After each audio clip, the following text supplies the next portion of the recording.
certain words in the course of long use gather so many barnacles of connotation that they almost cease to mean anything at all. Then the only thing to do is to scrape off the barnacles. Such a word is pure,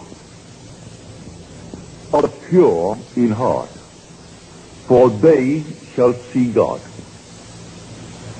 When you read it with the present meaning that was attached to the word, you wonder which is the more difficult.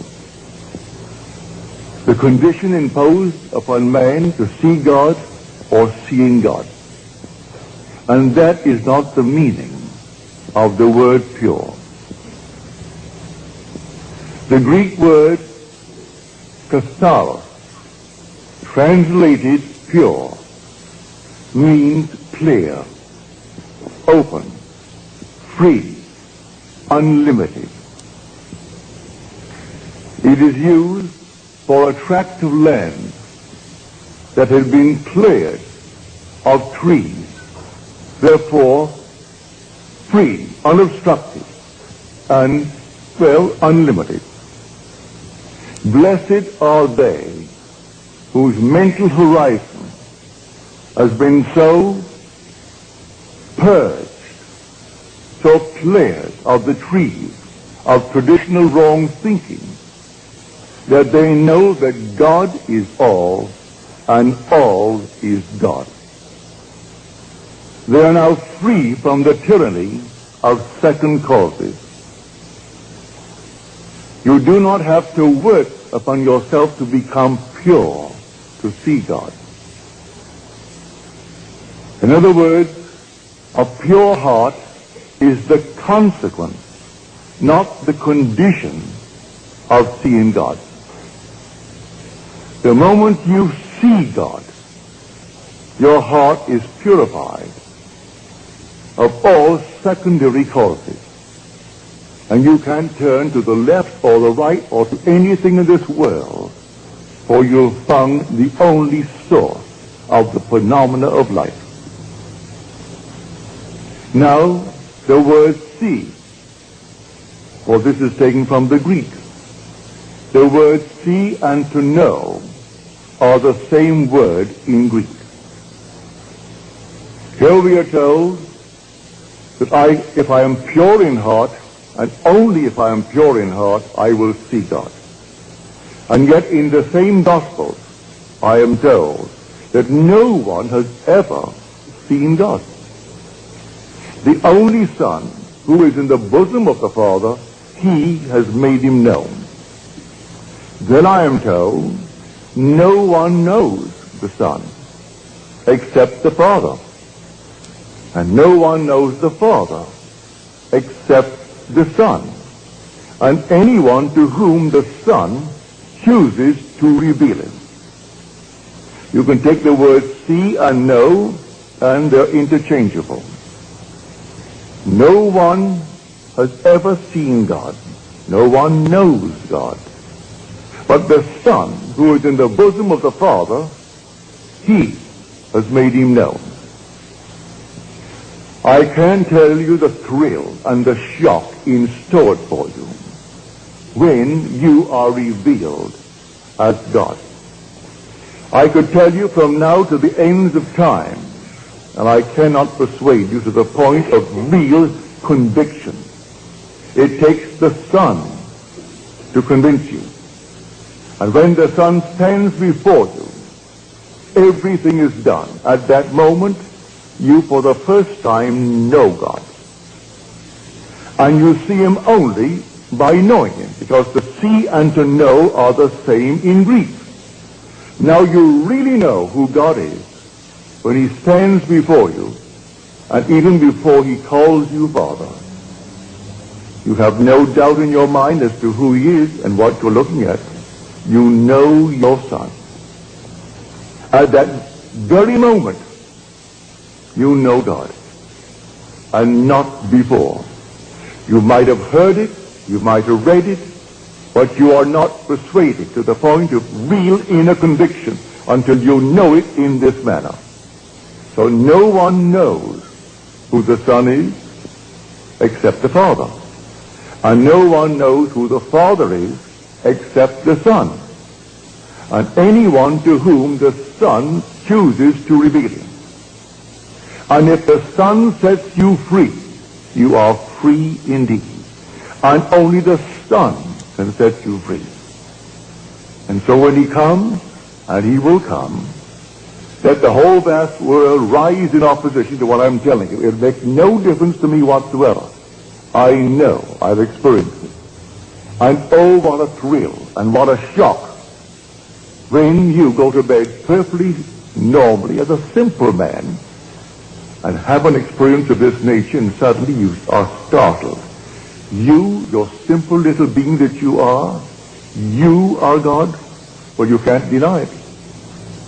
His Son stood before you, and he had no other father. You are his father. And when you have it, then you and I must be one. And when the whole vast world has it, we must be a unity. We must be that unity spoken of in Scripture as the Elohim. That compound unity, one made up of others. The whole vast world will know God. So that this seeing God, based upon the purity of heart, is not something that you set about to do. I can't conceive of any man in this world actually persuading himself by changing of this and changing of that he is pure of heart. When he's living in the world of Caesar, where everything here dies and things are always in turmoil, that he would actually judge himself emotionally or in any other way mentally as pure, as he calls the word pure. But you're instantly free of all obstruction as to secondary causes the minute the Son reveals you as God the Father. So I say it is consequent. It is not the condition of seeing God. And so the minute he stands before you, instantly that whole vast wonderful world of yours is cleared of all obstruction. Now you know what catharsis means. Well, we use the word as a purge in our world. We speak of a cathartic. That's the root of the word. To purge, to open, to set free, to completely leave open a channel so there's no obstruction whatsoever.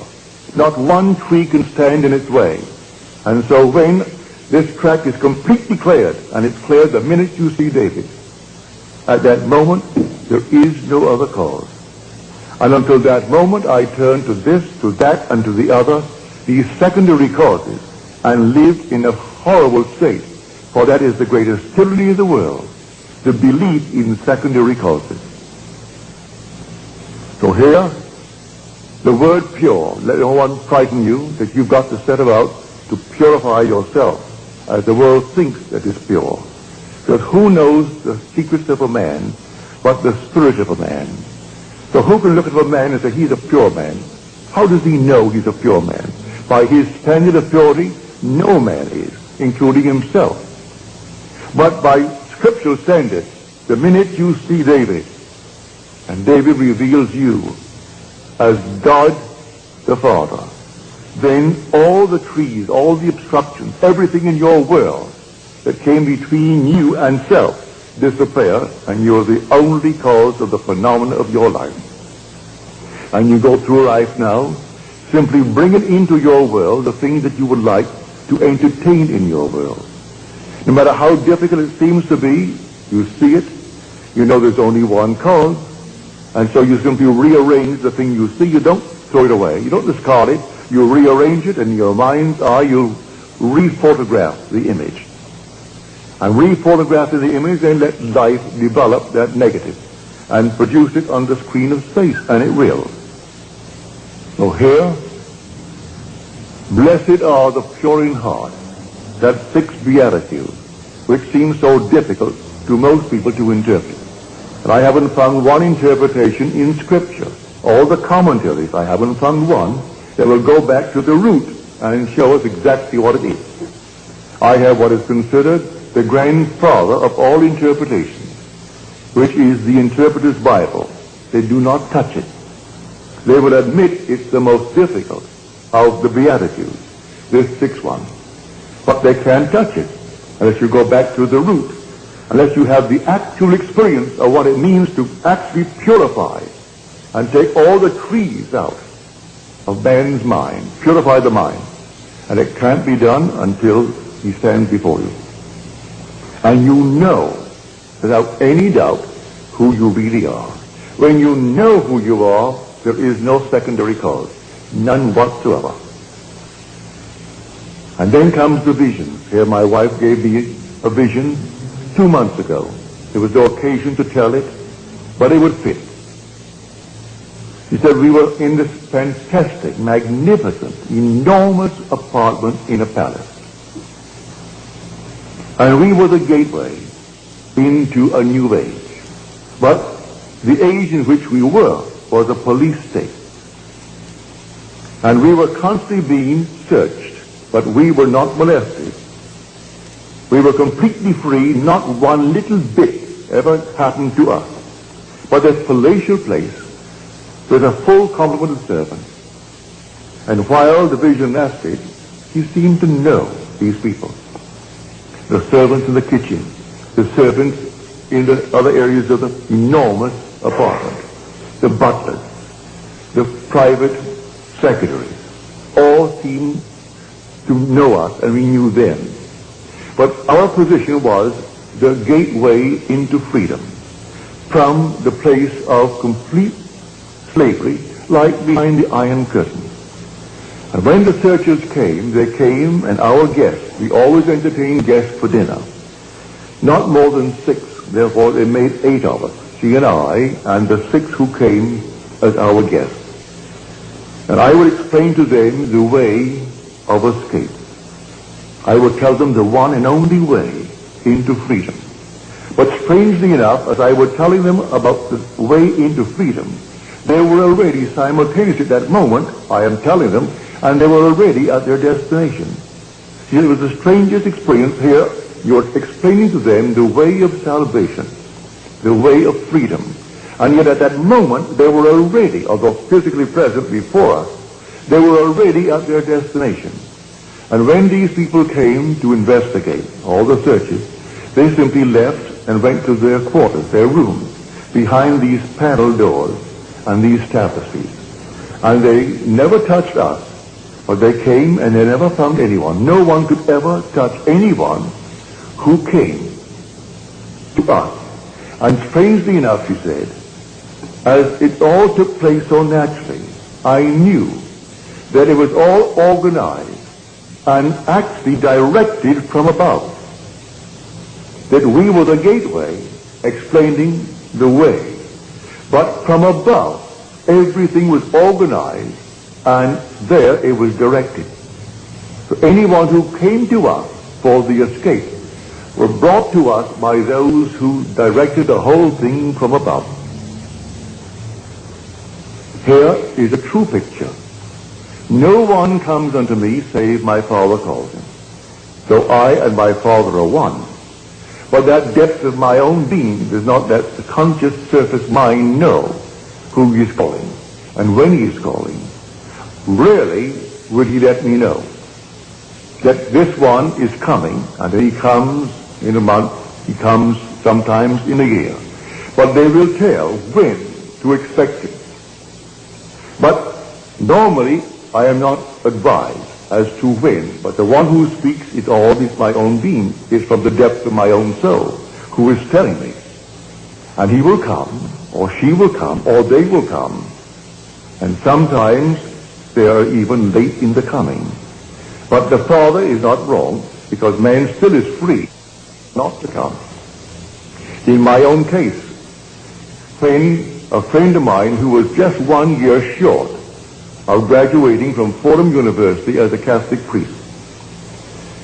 He inherited $2 million and proceeded to lose the entire thing in 1 year on Wall Street.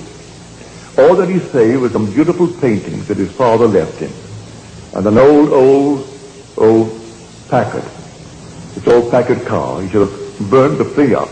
But when he was asleep on the park bench because he had no money, he paid $10 a month rent at storage for the car to be out of the weather.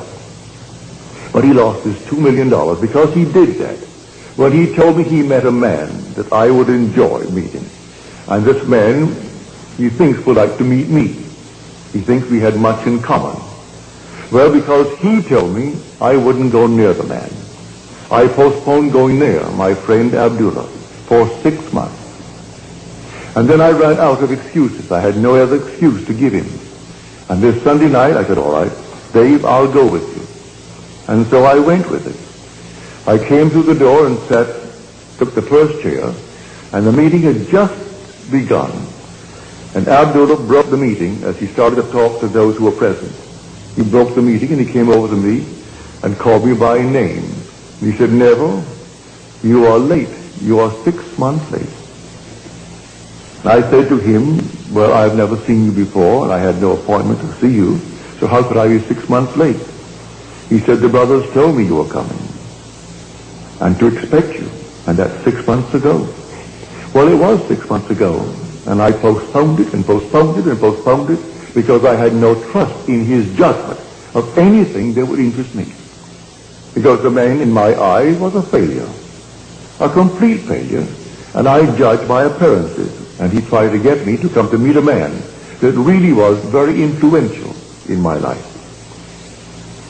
So I know from my own experience when it actually happened to me, when someone is coming into my world, I know, and they too may delay. They may have certain little barriers, little trees to overcome. But the real overcoming of all the trees is when it is revealed to you who you really are. Then all the things that obstructed your view up to that moment, they vanish completely. So that it is not something you've got to make happen in order to see God. Seeing God removes all the trees. Therefore, this so-called pure heart is the consequence, not the condition of seeing God. So when we read in Scripture that no one has ever seen him, only the Son reveals him, it's true. I can see I am. I can see I am's manifestations. I see the necessity of a creative imagination clothing itself in concepts of itself. And I can see myself clothed in concepts of myself. When Scripture speaks of David, this is he, rise and anoint him. And then the Spirit of God came mightily upon David from that day forward. What does it mean? He's clothed with David. But then who is David? You are David.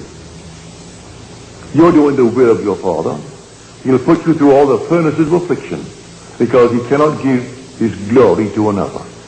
How can I give my glory to another?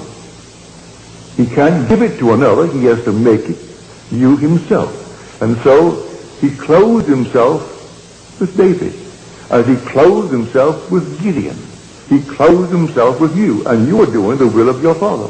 So I have found in David, the son of Jesse, which is I am, a man after my own heart who will do all my will. You are doing your Father's will. So everything that you've imagined, you're doing it. And when you look into the world and you don't like what you are seeing, maybe you haven't cleared it yet, because you're not completely cleared of the obstruction until you know God. When you know him, because the Son reveals him, then you know God and you have no obstruction. Until then, there are still secondary causes. And you will say, well, now, he did it, or she did it, or they did it, all the conditions did it. Today we have, they say, a depression. We have a recession. We have unemployment. And so we turn to all these secondary causes for our present restriction or failure. And it isn't that at all. Someone is ill, and they blame a condition. It's not the thing at all. I can tell you of numberless things that would contradict completely the findings of so-called science today, and blaming this, that, or the other for a certain effect. And I could turn to just as many on the opposite side who never did the things that they claim you must do in order to have the effect, and they ask, then why? Why does this happen to this crowd who never subjected itself to the test that you have given, and yet they have the same effect? We are emotional filters, and we bear the mark of our prevalent emotions. So what is that prevalent emotion that you and I are entertaining morning, noon, and night? I can entertain the limitation of failure. Or I can even get into a cycle, so that at every season of the year, at a certain season, it could be spring, summer, autumn, winter, where things seem to go down. And year after year, they will go down. No matter what I have in the spring, if the winter is when it goes down, it'll go down, if I don't get out of that cycle. And I believe that simply in some tree that is not yet removed, on the other hand, let me encourage you, you can't remove it by taking thought. You can't remove it by working on yourself. You'll remove it that day when David stands before you. And may I tell you, he will stand before you. Every one he will stand before. And when he stands before you, and you know that he is your son, you know who you are. For David is the Son of God. There is no other Son of God, if you read the Scripture correctly. But when you know how to read Scripture, you must see that when these evangelists, Matthew, Mark, Luke, and John, and they're all anonymous names, when they wrote their Gospels, they were not writing biography. They were writing theology. They were not writing secular history. They were writing the history of redemption. It's all the difference in the world. Men not knowing this, they'll read it as secular history. And they think here is the biography of a man called Jesus. The whole story of Jesus, from his birth through his ascension into heaven, is, to those who understand who he is, a sign granted by God to those who will receive it. But the signs of God's wonderful redemptive activity were not the signs that Israel was expecting. Therefore, they completely rejected it. They would not accept it when I tell you this is what it is. You are born from above, and you're born in this manner. And you rise from the grave, and the grave is your own wonderful being. It's your own skull. Then, if you don't believe that because of the trees of false teaching, well then you'll reject it. I'm telling you the truth. But if you've been conditioned through these traditional wrong thinkings, these trees must then be removed. I can aid you to take a few out, but they will not all go until that last one when David stands and confirms all that I tell you.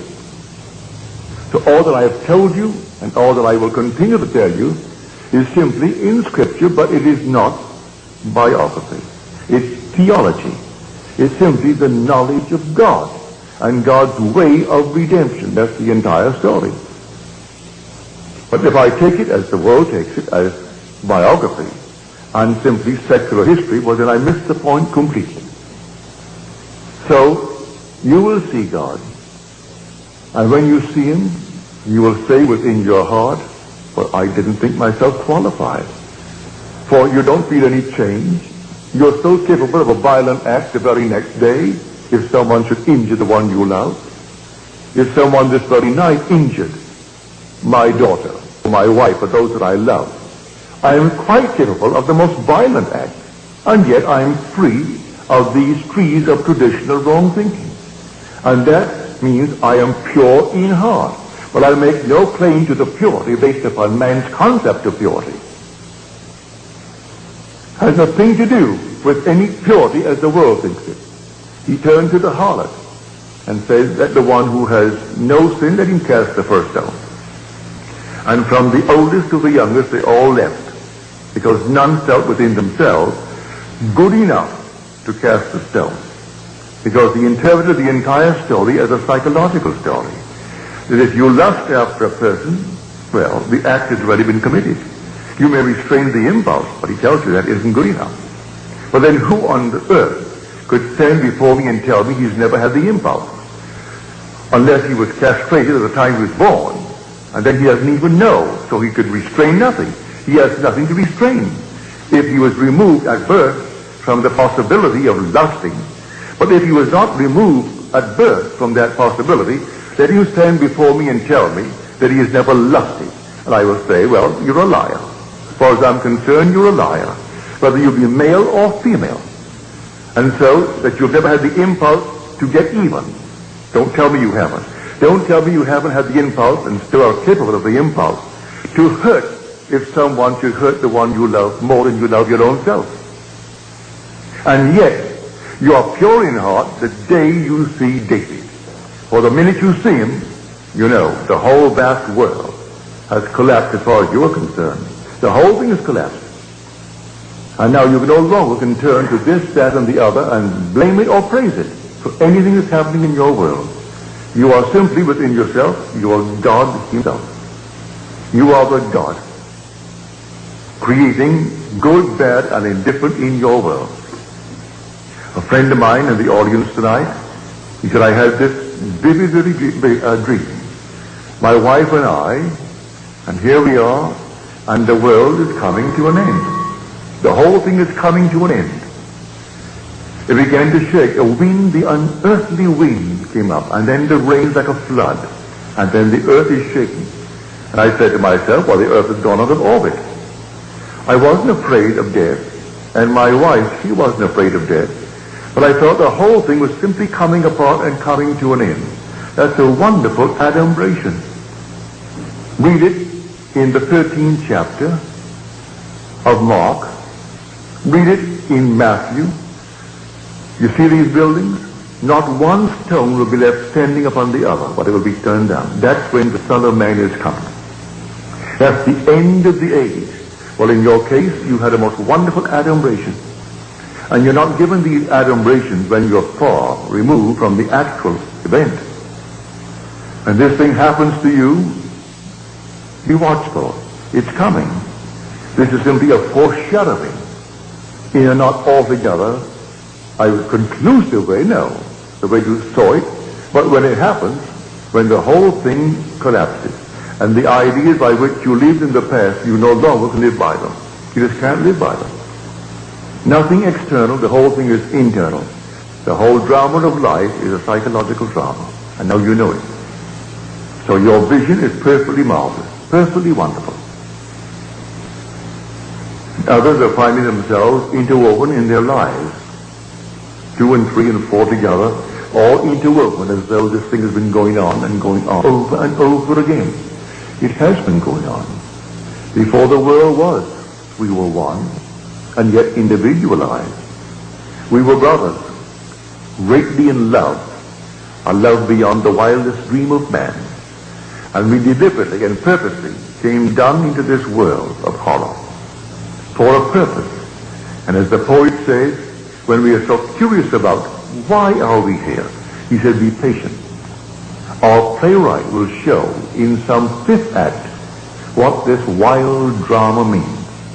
So here we have it in 4 acts, like the 4 corners of the universe. Wait, be patient. In some 5th act, he's going to show what the wild drama means. And it will be beyond the wildest dream of man, the glory that comes out of the horror to which we go here. We must pass through it. You and I agreed to dream in concert, and we haven't violated that pledge. We still dream in concert. So we can share the same room, share the same events, see them a little bit differently, because through different eyes, but the same event. You see it just a little shade differently. So when you read Scripture, don't take anything for granted. For this simple little statement, I have heard so many ministers from the pulpit take that 6th beatitude, and they made, the strangest thing out of it. They frightened the people to death. But they went through that door after the service, and they wondered how on earth would I ever see God. For they knew in the depths of their soul, if they had to be pure, as he pointed out what you had to be, well, then you could never see God. But you'll never see him, save you see him through the Son, because you are spirit. You don't look into the mirror and see God. You see him in his Son. Thou art my Son. Today I have begotten thee. And as you're told, if scholars are not convinced that the 2nd Psalm is that of David, but read the 4th chapter of the book of Acts. And you say, O sovereign Lord, creator of the heavens and the earth and the seas and all therein, who by the mouth of our father David, thy son, did say, then he quotes the second psalm. If you want any confirmation as to who actually wrote that second psalm, read the 4th chapter of the book of Acts, which is written by the author of the book of Luke. And in the book of Luke, you read the words in the 20th chapter. Why did David in the Spirit call him Lord? If David thus calls him Lord, how can he be David's son? For in calling him Lord, he confessed he was his father, not his son. And now this is written by the Son, as told us in the 4th chapter of Acts, and first revealed in the 2nd chapter of the book of Psalms. And I will tell of the decree of the Lord. He said unto me, thou art my son. Today I have begotten thee. So here the drama is really in you. The whole drama is in every individual in this world. And it simply only unfolds in man. And when it unfolds in man, what in this world is worth more than the unfolding of the drama in you? If you own the whole vast world, you wouldn't leave it. For this will all vanish anyway. So what does it matter if you own the whole thing? But one thing they can't take from you is the being that you really are. That essential being is God. But if you don't know it, well then it's like a fabulous fortune of which you are totally unaware. Therefore it is non-existent. It means nothing to you if you're totally unaware of it. But when you are aware through the Son that you are God the Father, then you are set free. For if the Son sets you free, you are free indeed. Now he said, I will be with you a little longer, and then I go to him who sent me. Yet he who sent me has never left me. He and I are one. Oh, do show us, oh Lord, show us the Father. I have been so long with you, and yet you do not know me, Philip. He who has seen me has seen the Father. If you see me. But then who are you who is speaking? At one moment, if you read Scripture properly, he is speaking in the capacity of the Son, therefore David is speaking. At another moment, he is speaking in the capacity of Father, and therefore it is the invisible Spirit speaking. But no one has ever seen him. Who can say he's seen him? Until you see him in spirit, you can't see him here. All these are masks. So what on earth could ever look like him? No. You will know exactly who you are when you see David. Because the Father and the Son are one. And you will actually see in David what you, matured, must be. And then I know it's the same face into whose body I was incorporated, for he is the image, matured image of David. And so when he embraced me and we became one body, one spirit, and then I was sent into the world. From that moment on, though I still looked like Neville, the Neville that was before, and still look like that in Neville now, it is that being into whose body I was incorporated, and with whose spirit I became one, that David recognized and called me Father. For he who is united to the Lord becomes one spirit with him. And so there's only one being resurrecting. So the resurrection is not over, it is taking place. And so he said to Timothy, there are those who preach the resurrection is past. They are misleading people and turning them from the faith. As he came into his letter to Timothy, because he said, the time for my departure has come. I have finished the good work. Well, now he must tell Timothy not to fall into that trap and teach that the resurrection is over. It has begun, but it is taking place in everyone and must take place in everyone. So the Christ of whom he spoke is that universal Christ that is buried in everyone. And in everyone, but individually, he must rise. And the same pattern foretold in Scripture by which he rose must take place in man. He came out of one place where he was buried, and there's only one place, and it is named skull. Luke does not minimize the word, neither does John. Even though he will give you the word Golgotha, he'll translate the word Golgotha. Golgotha means skull in Hebrew. But in some translations, they don't even give you the Hebrew word. They say, and he was crucified and buried on Golgotha. So there's only one place you're ever going to rise. And you aren't going to rise in Forest Lawn. You're going to rise out of your own wonderful skull while you're walking the earth. That's where you're going to rise.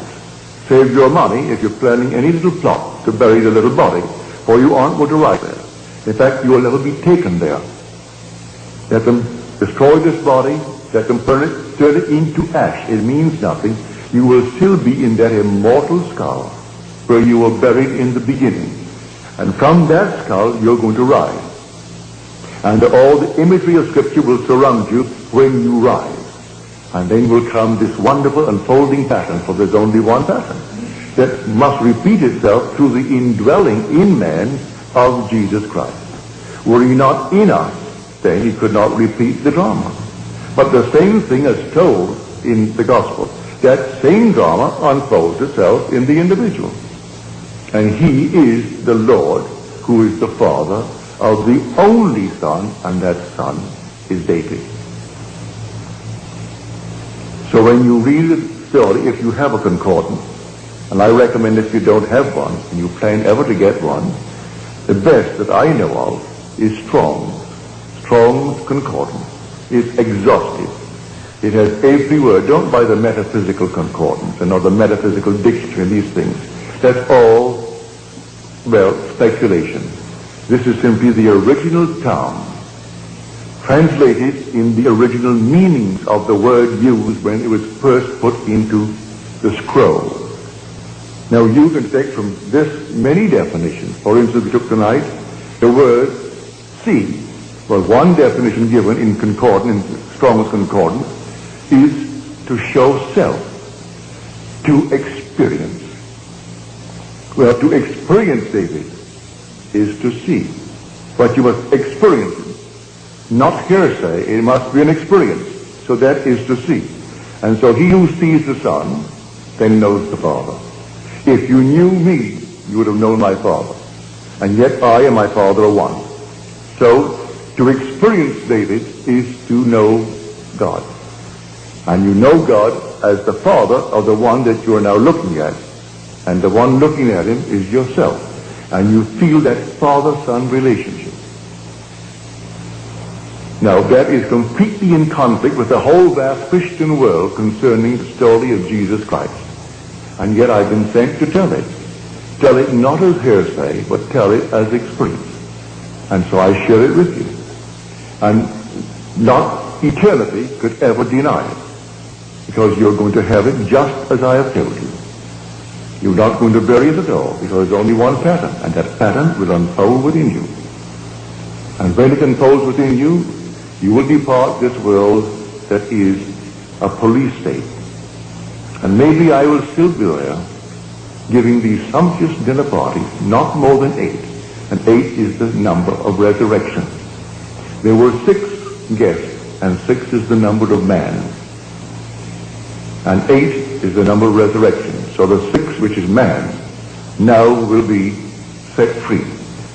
So here this sumptuous, wonderful dinner. And not one can fail, because as I am telling them the way of escape, they were at that very moment already at their destination. So not one who came to search the house could ever find one of my guests. And as they came, the butler announced, the officers are here, and out my guests would go behind the tapestries and the panel wall into their quarters. And then that very night, always the night of the banquet, they escaped. And that was the vision. So I tell you it's a true vision. You bring it back, and you know, and she says, strangely now, I knew them and I was there in the vision. But on waking, you were the only one that I really knew. The others were there for a purpose, and you were playing a part that came from above. For the whole thing was organized and dictated and controlled from above. And there you sat and explained the procedure of departure. And yet, as you told them, they were already at their destination. So no one could have found them anyway. But they went through the means of searching the house. And they came several times in the interval, but always at the end of a banquet. Then got guests. There were always 6. They left. And they were set free from this police state. For this whole vast world, whether it's behind the Iron Curtain or outside of the Iron Curtain, we are still in a police state. The whole thing. And it's an escape from this world, this age, into that age, where I played the part of the gateway, explaining how it's done. Well, I'm explaining it now to you, how it's done. You are here dreaming the dream of life. And the day will come, and come suddenly, like a thief in the night, no warning. You will have adumbrations, like my friend, with the world coming to an end, and the whole thing is taking place around him. You will have an adumbration like that, or something similar. But the actual thing, when it does happen, will take place all within your skull. And a vibration that you think, or you will interpret it to be final. You wonder how you could ever survive what is taking place now. And then, instead of dying, you awake for the first time that you can ever remember, a true awakening. And you awake to find that you really are in Golgotha. And that's where you are. And then you know at that moment what is taking place. And you come right out to find the wise ones present. And they find the infant child, just as you're told. And as Scripture tells you, but people skip over the word sign. And this shall be a sign unto you. But you go to church this coming Christmas, and they'll have the little sign, but they don't call it a sign. They call that the fact. And people will bow before the little child. The child is only the sign of your redemption. You were the one who awoke. You were the one who were born from above. And you are the one of whom the evangelist wrote. That Christ in you is the one of whom they speak. And the whole thing is told there, you experience, and the whole story is your story. But as you read it, and as it's interpreted by those who talk from the pulpit, you will never know it. And they wonder why they are still so confused today. It will go on and on and on, until actually man comes to the truth of it all. And he comes to it from within himself. So to go back, if you have the concordance, don't take anything for granted. Just simply turn to the word, look it up. You need not know one word of Greek or one word of Hebrew. It gives you a number. You look up the number. If it is in the Old Testament, you look up the section under the Old Testament for definition. If it is in the New, you turn to the Greek. And you look it up under the Greek. And it takes the number. It will show you the Greek word and the pronunciation of the word. But you need not bother with that. Look up the number, then take the definition as given you, not in Greek. It defines it in your own tongue, in English. And you will see how many definitions of the one simple word are there, and why they chose the one that they did. So, blessed are the pure in heart, for they shall see God. And the pure in heart is simply the consequence, not the condition for seeing God.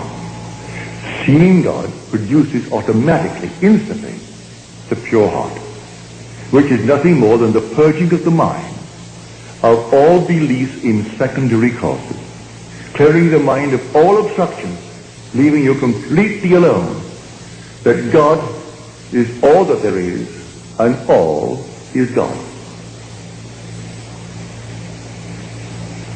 Now let us go into the silence.